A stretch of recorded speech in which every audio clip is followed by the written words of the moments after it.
I've worked a lot across industries, making common things consistent. I've got about 25, 28 merger acquisitions under my belt. And I've come to see the act of cross-pollinating practices. So when you cross-pollinate practices in merger and acquisitions, it can be within the one industry, it can be across multiple industries.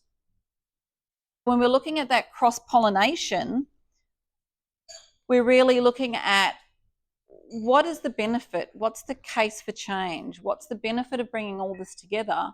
And are the consequences something that we can manage? When I hear the words best practice, my mind automatically transitions it into past practice.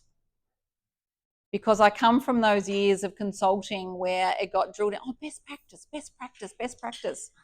But there's no best practice if you don't take into context of culture.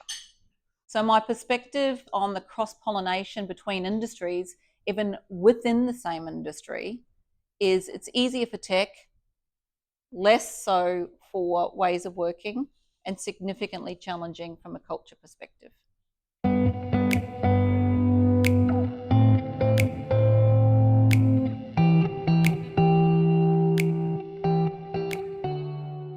Now, a traveller to me is somebody who goes into an environment and immerses themselves in it. Not just the tourist. The tourist to me is somebody who's on the bus, they're looking outside the bus window, they don't get off the bus, they're distracted by the phone in their lap, and they're not really sort of taking in what's going on around them. But they can go back and present to an executive or a board to go, oh yes, I went there, this is what I observed, thank you very much, out the door. Where a traveller, they immerse themselves in it. They understand the culture that's there. They understand what it takes to get from A to B. When you're traveling to cross-pollinate, tech gets the visa.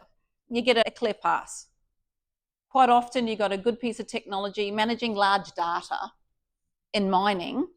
That tech managing large data can also work in financial services. It gets an easy visa pass. If you're looking at border control, it's quite an easy discussion to go from one to the other, to cross-pollinate. The practices or ways of working, that sort of goes back and forward around the visa control a few times. Does it fit with the value chain? What's the enterprise architecture? Does it really fit with us?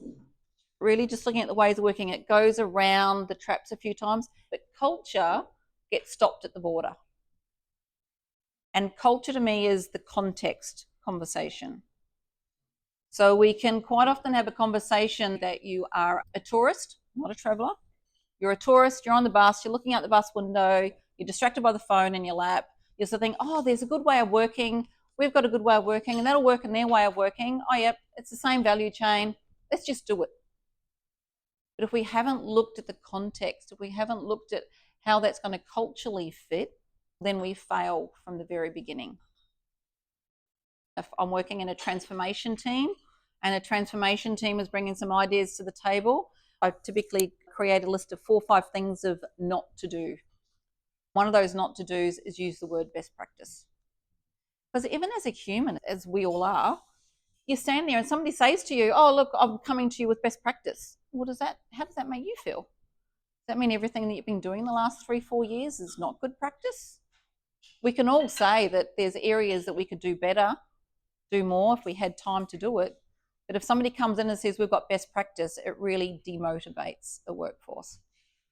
So in cross-pollinating between one industry and another, I believe it can happen, but we've got to be careful of that language, we've got to be careful of the context. If due diligence in an M&A can take as long as it can, why would we set the bar any lower when we're looking at cross-pollination? Because it is the same thing. To me, when you're cross-pollinating, it's the same concept, it's the same driver as what you're trying to do with the merger and acquisition. You're bringing together 2 things that are really good to make something even better. Is that not what cross-pollination is? Translation is an investment, not a shortcut. You've got a travel guide and you've got a logistics manager working with the travel guide. The travel guide is the frontline person. That's the person who understands the local nuances, the local ways of where to go for good food, where to get the right transport, know all the nuances of the local area to be an excellent travel guide. But the logistics manager behind them is the common things done consistently, right? So they're the person that's getting the people on the ground, making sure the accommodation, making sure as a team they're getting on the bus and off the bus and all the logistics and everything is happening fine. That logistics manager doesn't need to know the local environment to be able to do the job well. The travel guide doesn't need to know all the logistics side of things to do the job well.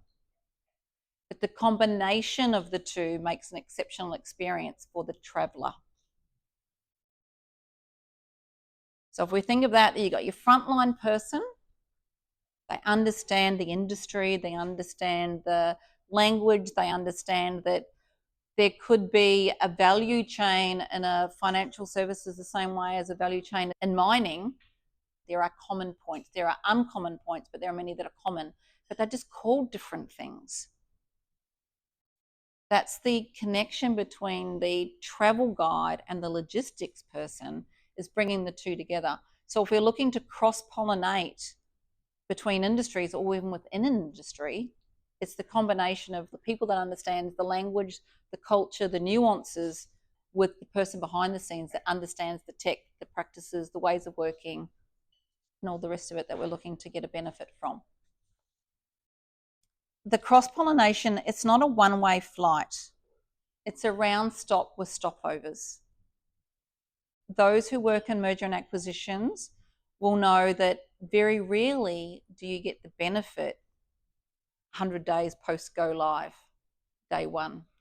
Do the merger and acquisition, you got the day one readiness, you got 100 days after that. There's all these business cases and value things that say we're going to achieve this benefit after 100 days. Very rarely do you achieve that. But quite often you achieve it after the second, third round. Bit of tweaking, bit of going around the sides and tweaking. So I would really push the argument in that we can cross-pollinate, but in the right environments. Can we become better translators? Can we become better tour guides? Can we become better logistic managers and understanding the role and bringing those together?